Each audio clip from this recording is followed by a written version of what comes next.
To begin threading my needle, I need three things. I need my embroidery thread, I need a needle, and I need a threader.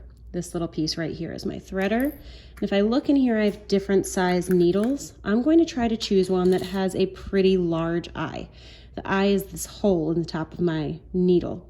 Once I have those three things, I'm actually not even going to touch my embroidery thread first. I'm only going to hold my threader and my needle, and I'm going to carefully put the threader through the eye or the hole of the needle right there.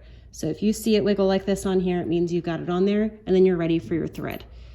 Now I have my thread wrapped around cardboard, and this is to prevent it from tangling.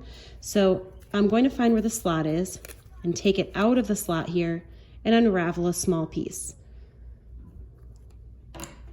And then I'm going to cut it. But before I put this away, I have to make sure that I, again, put it right back into that slot. If I forget to do that, the whole thing could come undone, and it could also get tangled.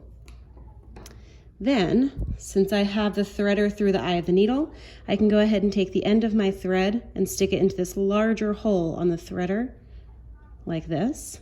And once it's through, I just carefully pull the needle off the threader. So sometimes it gets stuck here, it's okay, you just pull a little bit harder. And then once it's through and you only have one part of the yarn through the eye of the needle, you can go ahead and take your threader off, put it back in the little container, and it's threaded. However, a lot of times this gets in, or it comes off when we're actually stitching. So I'm going to take this shorter end, put it over the longer end, and then loop it under to make a knot. It still might come undone while you're stitching, but at least this way it's going to last a little bit longer. Now I also need a knot at this end, because if I forget this, my needle is going to go right through the fabric and we're not going to be able to do any stitching. So what I like to do is I just make a little loop like this, and then I stick this underneath the looped part and pull it out through. I don't want to waste too much yarn, so I always try to push my knot towards the end of my thread like that. And then once you have a piece that looks like this, you're ready to start stitching.